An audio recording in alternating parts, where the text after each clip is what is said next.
किसान सन्मान निधि योजना स्किम 20 नं इनस्टलमेन्टनि फाइनाल डेटनि सायाव मोनसे आपडेट लानानै फैदों। गोबां खेतियकफोरा सोंहरगासिनो दं पीएम किसान सन्मान निधि योजना स्किमनि 20 नं इनस्टलमेन्टखौ माब्ला मोननो हागोन।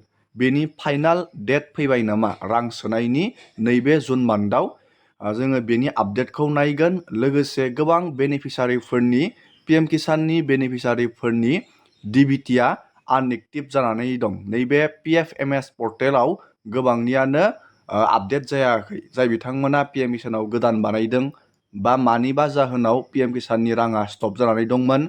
जुदि नोंथाङा डिबिटि कानेक्ट बानायदों, नोंथाङा बेखौ बोरै अनलाइननो पीएम किसाननि नैबे पर्टेलनि जोहै चेक खालामनानै लानो हागोन। नोंथांनि डिबिटिआ एक्टिभ जादोंना जायाखै, क्रिएट जादोंना जायाखै, जोङो बेनि आपडेटखौ नायगोन। आरो जाय बिथांमोना KYCखौ होदोंमोन, गोदान एप्लाइ खालामनाय बा मानिबा जाहोनाव स्टप जानानै थानाय बेनिफिसारिफोरा KYCखौ होदोंमोन, नोंथांनि KYCखौ नोंथाङा अनलाइन जादोंना जायाखै बोरै चेक खालामनानै लानो हायो, जोङो बेनि प्रसेसखौ नायगोन।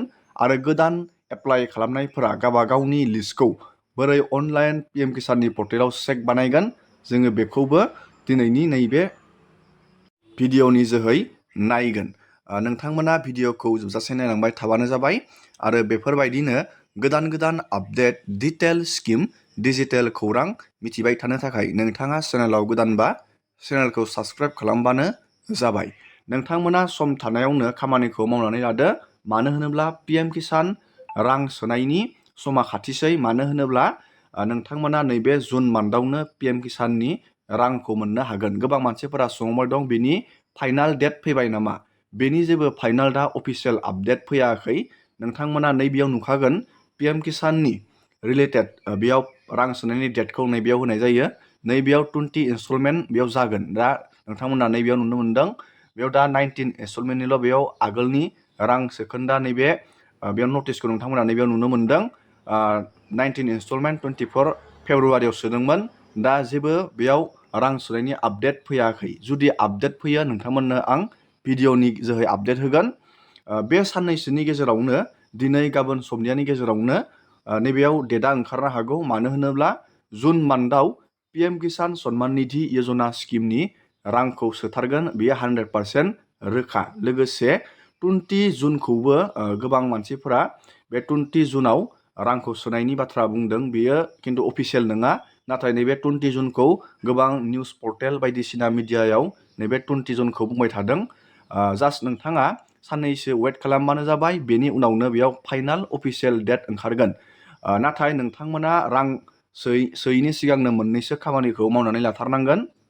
बेनो जाहैबाय डिबिटिआ PFMS पर्टेलाव आपडेट खिथिदोंना खिथियाखै नोंथाङा बेखौ चेक खालामथारनांगोन। जाय बिथांमोननिया PFMS पर्टेलाव आपडेट खिथाया नोंथांमोना खिन्थु रांखौ मोननाय नङा। गोबां खेतियकफोरनि बेनिफिसारिफोरनि बेफोरबायदि मोनसे प्रब्लेम जानानै दं। गोबांनियानो राङा हाबाखै रां सोब्लाबो। नोंथाङा बेखौ बोरै चेक बानायनो अनलाइननो आं नोंथांमोननो खोन्थाहरनि। नोंथाङा गुगोलाव सार्च खालामनांगोन PFMS। नोंथाङा बेखौ सार्च खालामनांगोन गुगोलाव। आङो लिंकखौ भिडिअनि गाहायाव होखागोन। नोंथाङा बेखौ चेक खालामथारबानो जाबाय। मानो होनोब्ला नोंथांनि डिबिटि स्टेटासआ पीएम किसाननि PFMS नैबे पर्टेलाव जुदि एक्टिभ बेयाव आपडेट गैया नोंथाङा खिन्थु रांखौ मोननाय नङा। नैबेयाव नोंथाङा थ्रि डटआव क्लिक खालामनानै नैबे नोंथांमोना नैबेयाव नुनो मोनदों पेमेन्ट स्टेटास। बे पेमेन्ट स्टेटासआव क्लिक खालामनांगोन आरो नैबे डिबिटि स्टेटास ट्रेकाराव नोंथाङा क्लिक खालामनांगोन। नैबेयाव डिबिटि स्टेटास ट्रेकाराव दानिया बेयाव क्लिक खालामनानै नोंथाङा नैबे केटेगरियाव पीएम किसानखौ नोंथाङा सेलेक्ट खालामनांगोन। बेयाव नैबेयाव नोंथांमोना नुनो मोनदों पीएम किसान। बेयाव क्लिक खालामबानो जाबाय। आरो नैबेयाव डिबिटि स्टेटासआव नोंथाङा क्लिक खालामनो नांगोन। डिबिटि स्टेटासआव क्लिक खालामनानै नैबेयाव नोंथांनि पीएम किसाननि एप्लिकेसन आइडिखौ बहायनांगोन। आरो नैबे केपसाखौ नोंथाङा नैबेयाव बहायनानै नैबेयाव सार्च खालामनानै होनांगोन। दानिया आङो बेयाव गासैबो प्रसेसखौ बानायनि। दानिया नैबेयाव नोंथाङा बेबायदि नुनो मोनगोन स्टेटास अफ बेनिफिसारि नैबायदि आपडेट खिथिनो नांगोन नोंथांनि डिबिटिया बेबायदि पिएम किसाननि बेबायदि पर्टेलाव डिबिटि स्टेटासा बेबायदि आपडेट खिथिनो नांगोन अब्लासो नोंथांनिया अके जानानै दं।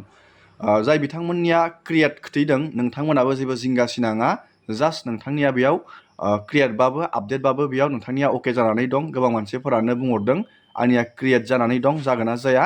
नोंथांनिया जुदि क्रिएट जानानै दं क्रिएट जाबाबो जेबो प्रब्लेम गैया आरो आपडेटबाबो जेबो प्रब्लेम गैया नोंथांमोननिया डिबिटिया कानेक्ट जानानै दं। बेफोरबायदि नोंथाङा चेक खालामनानै नायबानो जाबाय रां सोयैनि सिगांनो।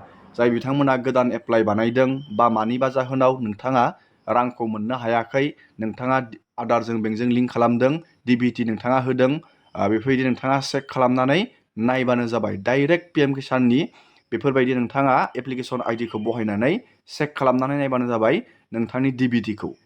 दानिया नोंथाङा रोखा जाबाय। दानिया जोङो मोनसे बिग आपडेट नायबावगोन। नोंथाङा नैबे पर्टेलाव फैनांगोन pmkisan.gov.in। बेयाव फैनानै नोंथाङा चेक खालामनांगोन जुदि नोंथाङा इकेवाइसि नोंथाङा जुदि होदोंमोन नोंथाङा बेखौ बोरै चेक खालामनो। दानिया नोंथाङा नैबे पर्टेलाव फैनानै नैबे इकेवाइसियाव क्लिक खालामबानो जाबाय। इकेवाइसियाव क्लिक खालामनानै नैबेयाव नोंथांनि आधार नाम्बारखौ बहायना होबानो जाबाय। नोंथांनि आधार नाम्बारजों जि मबाइल नाम्बारा लिंक दं बेयाव मोनसे अटिपि फैगोन। नोंथाङा बे अटिपिखौ बहायनानै नैबेयाव सार्च खालामना होबानो नोंथांमोना नुनो मोनगोन नोंथांनि इकेवाइसिया जादोंना जायाखै। नोंथाङा बेबायदिनो अनलाइन नोंथाङा जुदि इकेवाइसि होदोंमोन बेयाव चेक खालामनानै नायनो हागोन जादोंना जायाखै। दानिया नोंथाङा रोखा जाबाय। आरो मोनसे आपडेट खोथा हरबावनि जाय बिथांमोना गोदानै एप्लाइ बानायदों नोंथाङा रां मोननो थाखाय नोंथांनि अल स्टेटासा माबायदि देखायनांगोन नोंथाङा बेखौ बोरै चेक खालामनो।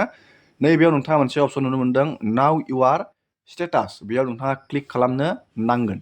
बेयाव क्लिक खालामनानै नोंथाङा नैबेयाव गावबा गावनि पिएम किसाननि रेजिस्ट्रेसन नंखौ नैबेयाव बहायनांगोन आरो नैबे केपसाखौ नैबे बहायनानै नैबे गेट अटिपिआव क्लिक खालामनांगोन।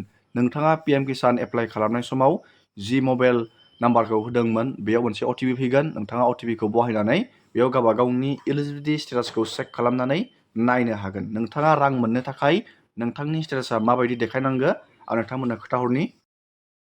गावबा गावनि एलिजिबिलिटि स्टेटासखौ बेबायदि चेक खालामबानो जाबाय। जाय बिथांमोना गोदान बानायदोंमोन नोंथांनि लेन्ड सेटिंआ बेबायदि एस खिथिनांगोन इकेवाइसिया बेबायदि एस खिथिनांगोन आरो आधार लिंकिं स्टेटासा बेबायदि एस खिथिनांगोन। नैबे मोनथाम अपसना जुदि नोंथांनिया येस जानानै दं नोंथाङा पिएम किसाननि रांखौ मोननो हागोन। दिनैनि भिडिअखौ आङो बेखिनियावनो फोजोबबाय। नोंथांमोना भिडिअखौ नायनानै मोजां मोनदोंबा लाइक खालामबानो जाबाय। चेनेलाव गोदानबा चेनेलखौ साबस्क्राइब खालामबानो जाबाय। एसेनोसै दिनैनि भिडिअ।